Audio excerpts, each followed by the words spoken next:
गहरी आंखें, घुंघराले बाल, पर चेहरे पर ऐसी कोई ख़ास बात नहीं कि जो बॉलीवुड का हीरो बना दे, लेकिन आंखों में इतनी कशिश है कि जो देखे तो देखता रह जाए। मैं बात कर रही हूँ आमने सामने में फिल्म एक्टर इरफान की, जिन्हें अभी नेशनल अवार्ड मिला है। आपको अवार्ड मिल गया, लेकिन एक वक्त था जब आप मुंबई से बोरिया बिस्तर बांध के कटने वाले थे। जी हाँ, एक ऐसा वक्त आया था जब मैं टेलीविज़न कर रहा था और टेलीविज़न करते करते मुझे रियलाइज़ होने लगा कि रेपुटेशन बहुत हो रहा है। ऊब गया था मैं। अब एक आदमी से अगर आपका झगड़ा हुआ और लोगों को पसंद आया तो वो 100 एपिसोड तक आप झगड़ा करते रहते थे। चंद्रकांता एक सीरियल था जो बहुत पॉपुलर था, उसमें भी वही रेपुटेशन।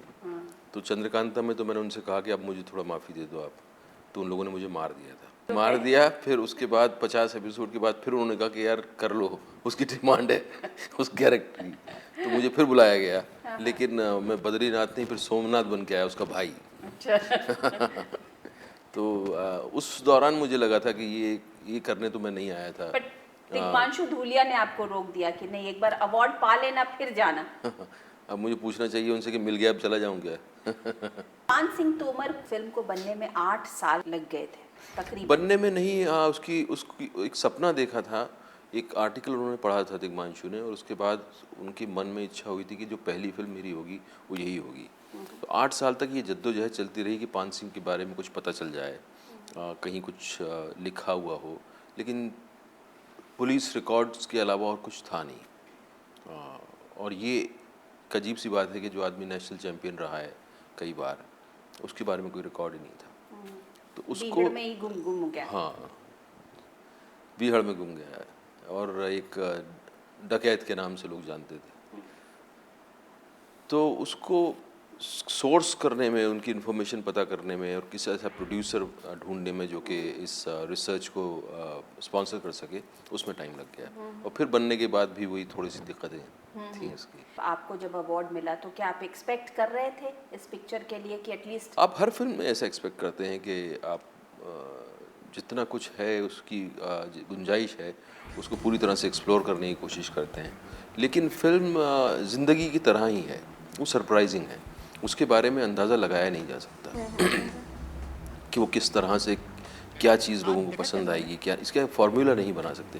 हालांकि हमारी टेंडेंसी है, हम फिर भी फार्मूला बनाते हैं कि ये होगा ये होगा ये होगा तो फिल्म चलेगी, लेकिन हर बार फिल्म जो है सरप्राइज़ कर देती है आपको। और ये फिल्म थोड़ी स्पेशल थी हमारे लिए, कहानी अलग थी, बनाने का तरीका अलग था, नैरेटिव कोई traditional conventional film story telling नहीं थी, उसका स्ट्रक्चर भी वैसा नहीं था। अगर आप देखें पहले हाफ में जो स्टोरी नहीं है, सिर्फ वो दौड़ रहा है, घर आ रहा है, घर में बीवी के साथ इंटरेक्शन है, फिर वो जा रहा है, फिर दौड़ रहा है, एक पैटर्न है, बट लोगों को पसंद आता है कि वो इंडेयरिंग है, बहुत बहुत फ्रेश है। तो पहले तो ये जद्दोजहद थी कि फिल्म रिलीज़ हो जाए, किसी तरह से लोगों तक आ जाए। अवार्ड का आप नहीं सोचते हैं, जब आप फिल्म कर रहे होते हैं तो कभी अवार्ड का नहीं सोचते। अगर पान सिंह तोमर आज से 4 साल पहले बनी हुई होती, यस, तो क्या इस तरीके से उसे रिकग्निशन मिलता जिस तरीके से अब मिला? मुझे नहीं लगता 4 साल पहले इसको इसी तरह का रिस्पांस मिला होता। ऑडियंस अभी मुझे लगता है बहुत भूखी है अच्छा और फ्रेश एंटरटेनमेंट के लिए। मुझे लग रहा है कि अभी इंडस्ट्री ऑडियंस की एक्सपेक्टेशन से कोप नहीं कर पा रही है, इतना ऑडियंस में ईगरनेस है फ्रेश कहानियाँ सुनने का, फ्रेश ट्रीटमेंट देखने का। तो और वो तेज़ी से बदल रहा है, और ये नई जो जनरेशन आई है सिनेमा देखने वाली, अब उनको थिएटर में जाके फिल्म देखने में मज़ा आता है। इसीलिए आप देखेंगे बहुत सारी फिल्में जो हैं अनकन्वेंशनल फिल्में, वो पसंद आ रही हैं लोगों को, और वो बिज़नेस कर रही हैं, सक्सेसफुल हो रही हैं। पिछले 2 साल आपके लिए बहुत बेहतर रहा है, बहुत ही अच्छा रहा। पद्मश्री भी मिला आपको, उससे भी आप सम्मानित हुए, और फिर नेशनल फिल्म अवार्ड भी। वैसे आप अवार्ड्स के बहुत ज़्यादा खिलाफ रहते हैं, जो खास करके फिल्मी अवार्ड्स है उसके तो बहुत खिलाफ रहते हैं आप। खिलाफ नहीं, मुझे एक तरह का थोड़ा सा कंसर्न होता है ज़रूर कि हमारे यहाँ ऐसे अवार्ड्स क्यों नहीं हैं जो आ, जिसके मिलने पर आपको लगे कि ये एक वाकई टैलेंट पे ठप्पा है कि इन्होंने रिकॉग्नाइज़ किया। क्रेडिबिलिटी अवार्ड्स की नहीं है, तो उसका आपको तकलीफ ज़रूर होती आप है। अवार्ड्स फंक्शंस में भी नहीं जाते हैं? क्योंकि फंक्शंस भी एक ही तरह से होते हैं, हर फंक्शन एक फंक्शन आपने देख लिया, वो वैसे ही हर अवार्ड जो है उसको रिपीट करता है, उसी तरह के फंक्शंस होते हैं, वही नाच गाने होते हैं, वही बीच में आके एंकर बात करता है। उसमें कुछ इनोवेटिव नहीं है, कुछ एंटरटेनिंग नहीं है। आम आदमी के लिए ज़रूर है, क्योंकि उसको एंटरटेनमेंट चाहिए तो उसको मिलता है। हम उसी इंडस्ट्री के हैं, वही नाच गाना वहाँ भी देखना, तो हमारे लिए एंटरटेनमेंट है नहीं। तो ये एक आई थिंक होते से होगा, कोई ना कोई अवार्ड ज़रूर ऐसा लेकिन आएगा। आपको नहीं लगता कि आप उस इंडस्ट्री में हैं जहाँ पर ये सब चलता है जी। और फिर भी उससे आप अलग रहने की कोशिश में रहते नहीं, हैं? वो बिल्कुल ऐसा नहीं है कि मैं उस इंडस्ट्री में हूँ तो उसकी हर चीज़ को मैं ये बता नहीं सकूँगा कि अब किस चीज़ पे मुझे ऐतराज़ है। ऐतराज़ करना तो करना चाहिए आई थिंक। जो चीज़ मुझे लगती है मैं उसको छुपाने में यकीन नहीं रखता, और इसी इसी इसी से फिर बेहतरी भी होती है। क्रिटिसिज्म चाहिए होता है। इंडस्ट्री इतनी स्ट्रांग है, इस तरह का मुल्क है, क्यों क्रेडिबल अवार्ड नहीं है? ये तो आपको तकलीफ होती है इस बात की। अच्छा ये बताइए, पद्मश्री जब आपको मिला तो क्या was it a big surprise for you? मेरे लिए बहुत ही खुशी की बात थी, बहुत सरप्राइजिंग था। अ, इस तरह का जब रिकग्निशन मिलता है आपको तो वो बहुत जेन्युइन होता है, और वो खुशी भी बहुत जेन्युइन होती है। हाँ, लेकिन आपको जब मिला तो कुछ क्रिटिक्स जो थे उन्होंने ये भी कहा कि इन्हें कैसे मिल गया और इतनी जल्दी कैसे मिल गया। इस तरीके की बातें जब आपके क्रिटिक्स करते हैं, कहते हैं। कहा होगा, लेकिन मुझे लगता है कि ऐसे वक्त में अवार्ड मिलना अच्छा है जबकि एंजॉय कर सके आदमी। मैंने कई लोगों को ऐसा भी देखा जो बेचारे व्हील चेयर पे आए थे अवार्ड लेने के लिए, उनको पता ही नहीं था या कि इस मरने अवार्ड के का बाद मिला। मरने के बाद मिल रहा है। तो अच्छा है, इस टाइम पे मिल गया, उसको एंजॉय तो कर सकते हैं कम से कम, वो इंस्पिरेशन का सोर्स तो हो सकता है।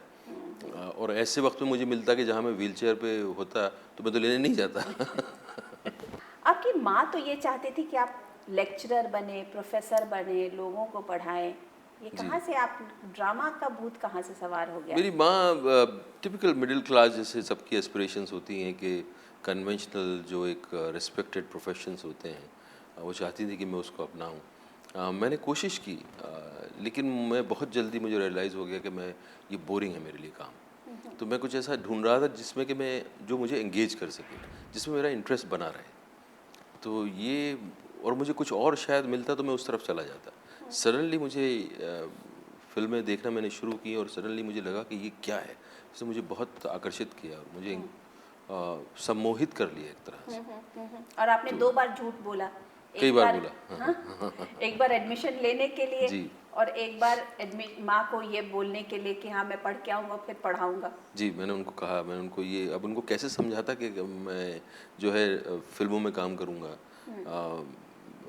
मैंने उनको ये बताया कि ट्रेनिंग मैं करने जा रहा हूँ, ये बाकायदा ट्रेनिंग है, ये पढ़ाई है, और इसको आने के बाद पूरी पॉसिबिलिटी है कि मैं यूनिवर्सिटी में लेक्चरर बन जाऊँगा। तो उनको ये एक और उस वक्त कहना मेरा ज़रूरी था, क्योंकि मुझे एनएसडी जाना बहुत ज़रूरी था मेरे लिए। लेकिन आपकी फैमिली में जो टिपिकल मिडिल क्लास फैमिली, उसमें भी 20-22 साल 25 साल पहले तो लोग फिल्मों को तो बड़ी हे दृष्टि से देखते हैं, तो उसमें कैसे फिर आप निकल के आया? टीनेजर थे, एक सपना देखा था, और वो इतना अंदर का फोर्स इतना था कि उसको पूरी दुनिया लग जाती तो मुझे नहीं लगता कि वो रोक सकती थी मुझे, क्योंकि मैंने डिसाइड कर लिया था मुझे जाना है। अच्छी नज़र से नहीं देखा जाता था सिनेमा को, लेकिन मैंने जिस नज़र से सिनेमा को देखा था उसने मुझे इतना आकर्षित किया था, और मुझे लगा था कि कुछ अजीब सी मिस्ट्री है इसके अंदर। ये जो लोग कर रहे हैं, जो लोग इस इमोशन में चले गए हैं, और ये जिस तरह से इस सीन को जी रहे हैं, उसमें मुझे बहुत सम्मोहित किया था। और मुझे फिर अपना जब गोल दिख गया तो फिर कोई भी रोकने की कोशिश करे, मेरी माँ ने बहुत कोशिश की रोकने की। उन्होंने ये भी कहा कि तुम चले जाओ, लेकिन शादी करके चले जाओ, शादी कर लो, निकाह कर लो, फिर चले जाओ। मैंने कहा कि मैं नहीं कर पाऊँगा, मैं इस वक्त अपना जो है अटेंशन बांट नहीं सकता, क्योंकि मुझे मेरे अंदर बहुत एंग्जाइटी थी सीखने की, और मुझे पता नहीं था कि मैं सीख पाऊँगा कि नहीं।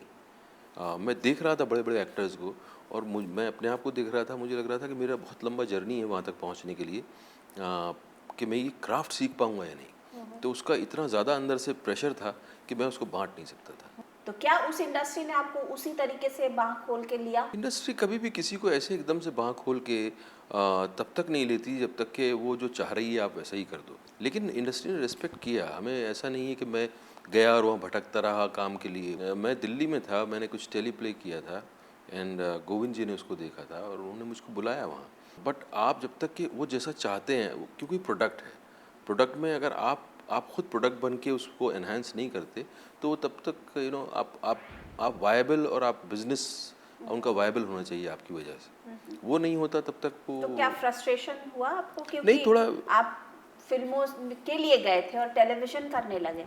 हाँ, टेलीविज़न उस मजबूरी में करते रहे क्योंकि फ़िल्में जो जिस तरह की बन रही थी वो अच्छा हुआ मैंने उस तरह की फ़िल्मों में मैंने नहीं किया।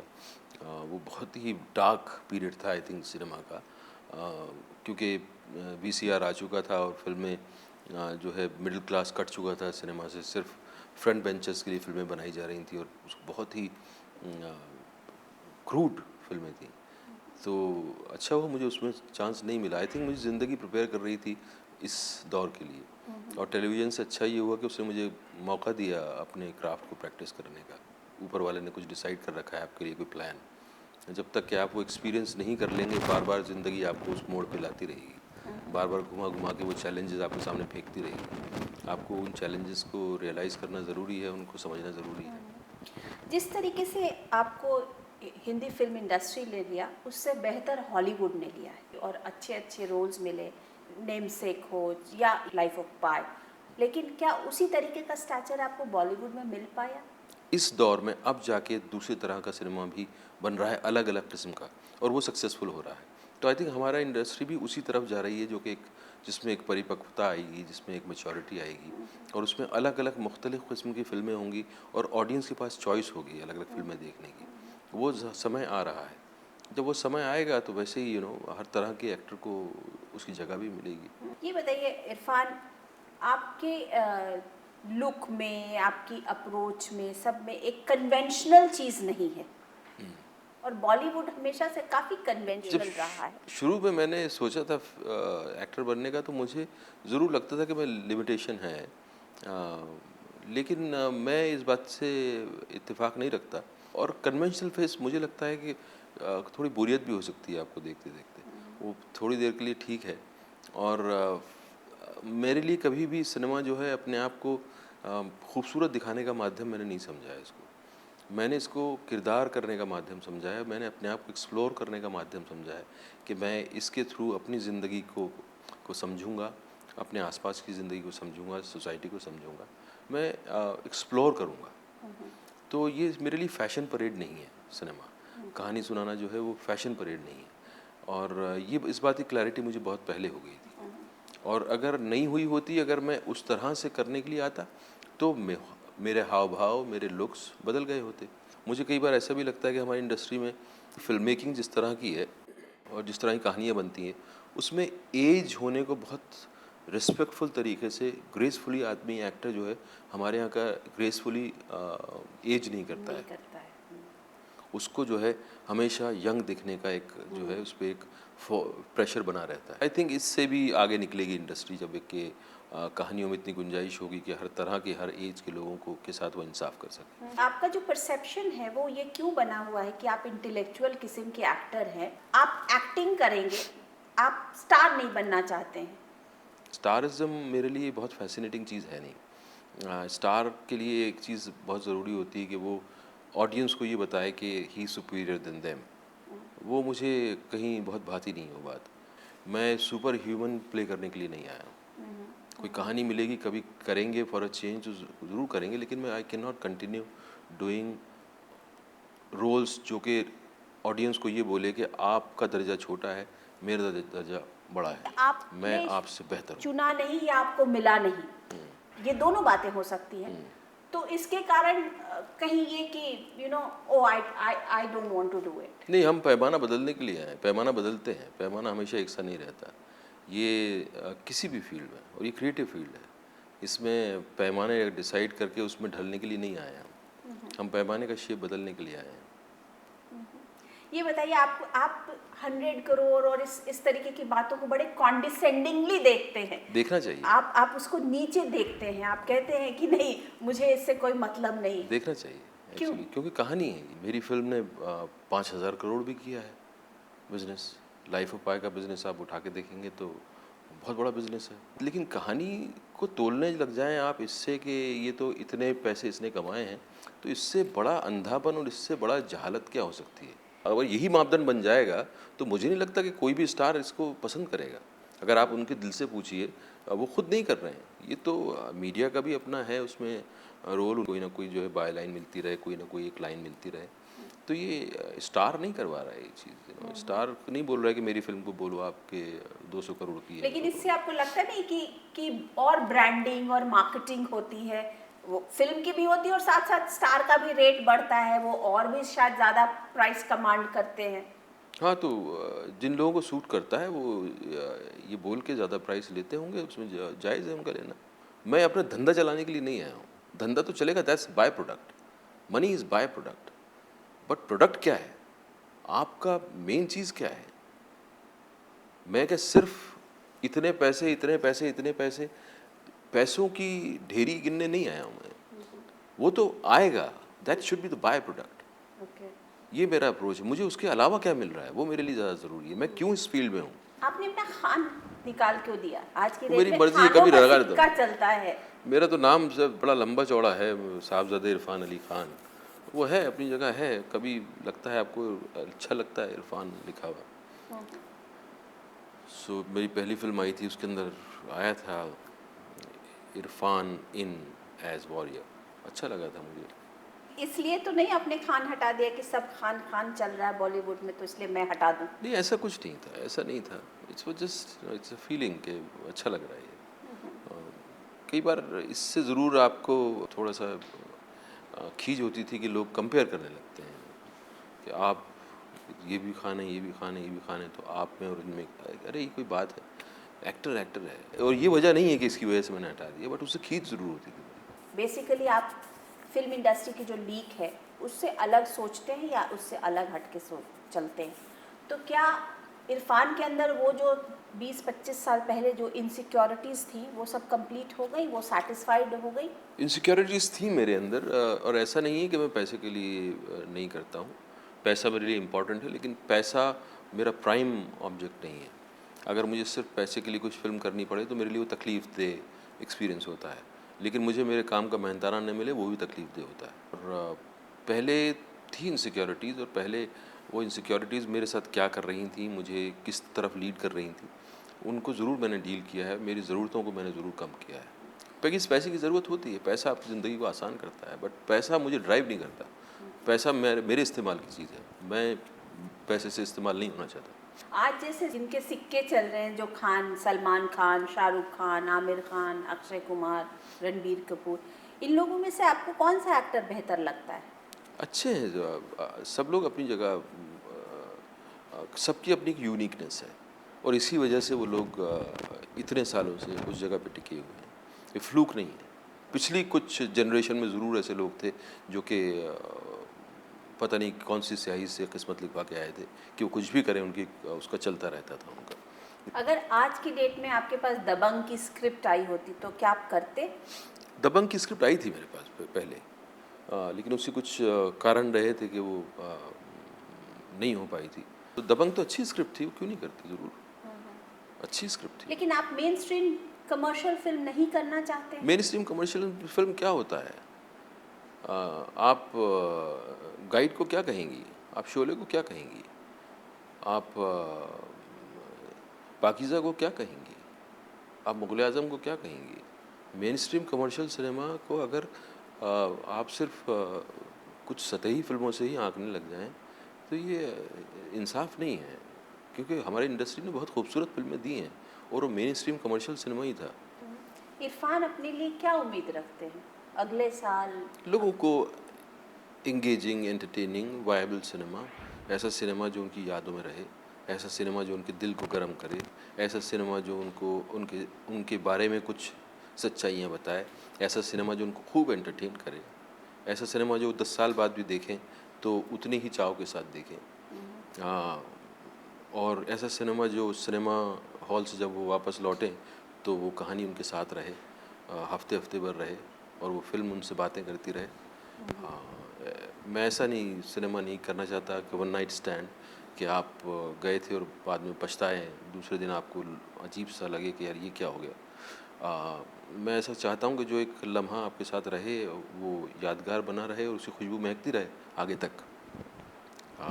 ऐसी मेरी ख्वाहिश है, ऐसा मेरा अंदर से डिज़ायर है, और उसी तरफ मैं कोशिश कर रहा हूँ, और इसीलिए मैं कहानियाँ ढूंढता हूँ, इसीलिए मैं कहानी सुनाने वाले मुझे मेरे लिए बहुत ज़रूरी होते हैं। और मैं अपने लिए एक यादगार समय क्रिएट करना चाहता हूँ कि जिन कहानियों को मैं करूँ तो मेरे लिए एक एक्सपीरियंस हो और देखने वालों के लिए भी एक्सपीरियंस हो। जी, इरफान की खुद की क्या यूएसपी इरफान को लगती है? मैं उसके बारे में सोचता नहीं, मैं उसको एनालाइज करना चाहता हूँ। कुछ मिस्ट्रीज़ होती हैं आदमी की और वो मिस्ट्रीज़ ही बनी रहनी चाहिए। वो क्यों वर्क करता है, क्यों नहीं वर्क करता, फिर वो आदमी की टेंडेंसी होती है कि उसको फार्मूला बना ले, उसको रिपीट करने लग जाए। अब जैसे मुझे कई बार कोई अगर टेक में कुछ अच्छा होता है और डायरेक्टर बोलता है कि वो पोर्शन उस जगह पे बहुत अच्छा था, तो मुझे कभी पसंद नहीं आता है। मैं उनको बोलता हूँ मुझे मत बताओ, क्योंकि फिर आदमी का ये इनहेरेंट एक नेचर होता है कि उसको ना रिपीट करने लगता है आदमी। तो मैं उसको मैं जब इन आपकी चीज़ों को फिल्में बन जाती हैं तो उसको दोबारा से आप देखते हैं कि आपने इसमें क्या गलती की, क्या अच्छा किया? कुछ फिल्में होती हैं इस तरह की कि जिनको कि देखना कि आप देखते रह सकते हैं 2-3 बार। कुछ फिल्में होती हैं कि आप उसको पहली बार भी नहीं देखते। कुछ फिल्में ऐसी हैं जिनको कि मैंने कभी देखा ही नहीं करने के बाद। वो डबिंग स्टेज पर ही मैंने डिसाइड कर लिया कि ये फ़िल्म जो है मेरी गलती थी और मैंने उसको कभी देखा नहीं आज जैसे तक मसलन? टेलीविज़न पे। नहीं, मसलन मैं बताना नहीं चाहता क्योंकि हर आदमी उसकी तो मेहनत है। तो मैं किसी के साथ नाम के साथ खेलना नहीं चाहता। अच्छा, इरफान और क्या करते हैं अपने अपने आप को अनवाइंड करने के लिए? मेरा पहले काम तो आप ऐसा बहुत पढ़ते वढ़ते थे, अब नहीं अभी पढ़ने का मेरा बहुत वो है नहीं। जो किताब अच्छी लग जाती है तो ज़रूर पढ़ता हूँ। अनवाइंड करने की मुझे ज़रूरत नहीं पड़ती। अनवाइंड उनको करना पड़ता है जिनका कि उस काम में इंटरेस्ट नहीं होता, वो अपनी रोज़ी रोटी कमाने के लिए उस काम को करते हैं। उनको अनवाइंड करने की ज़रूरत पड़ती है। आई एम फॉर्चुनेट कि मुझे ऐसा काम नहीं करना पड़ा अपनी ज़िंदगी चलाने के लिए, जो कि मैंने शुरू में कोशिश की थी और मैंने बहुत जल्दी मुझे रियलाइज़ हो गया कि ये नहीं होगा मुझसे। स्पोर्ट्स मेरा शौक़ है। स्पोर्ट्स मुझे कहीं भी मिल जाए, फिज़िकल स्पोर्ट्स मुझे अच्छा तो लगता क्या है। खेलते हैं आप? क्रिकेट खेलता हूँ, फुटबॉल खेलता हूँ, गिल्ली डंडा भी खेल सकता हूँ मैं स्विमिंग करता हूँ, कंचे खेले बहुत दिन हो गए। जब यंग थे तो बहुत लड़कियों को बहुत छेड़ा करते थे। मेरे में तो हिम्मत नहीं होती थी, मैं बहुत शाय था। मैं अभी भी थोड़ा शाय ही हूँ और ख़ास तौर से लड़कियों के मामले में मैं उनको कभी नहीं बता पाता कि उनके बारे में क्या सोच रहा हूँ। इसलिए वो चीज़ें जो मैं ज़िंदगी में नहीं कर पाता वो रोल में करता हूँ, रोल में करने की कोशिश करता हूँ। कोई इच्छा बाकी है इरफान की या सब कुछ मिल गया, सब बम बम? ऐसा ना हो तो अच्छा है कि सब कुछ मिल गया। मतलब मुझे तो लगता है कि मेरी अभी शुरुआत है, मैंने अभी देखना शुरू किया है, समझना शुरू किया है। ये तो ज़िंदगी अब खोलेगी अपने आप को हमारे सामने। टेलीविज़न पे फिर से जाना पसंद करेंगे? ज़रूर, इंटरेस्टिंग प्रोग्राम होगा, मैं बिल्कुल जाऊँगा। Thank you so much, thank you. शुक्रिया। तो ये थे आमने सामने में इरफान। अगले हफ्ते मैं अनुराधा प्रसाद किसी नई पर्सनालिटी के साथ आपसे फिर मिलती हूँ। तब तक के लिए नमस्कार। अगर आपको हमारा ये वीडियो पसंद आया हो तो इसे लाइक और शेयर जरूर करें। अगर इस वीडियो पर आपकी कोई राय है तो नीचे कमेंट भी कर सकते हैं। और हाँ, देश और दुनिया की तमाम खबरों से वाकिफ रहने के लिए अभी सब्सक्राइब करें न्यूज़ 24 का YouTube चैनल। न्यूज़ 24, निष्पक्ष खबरें।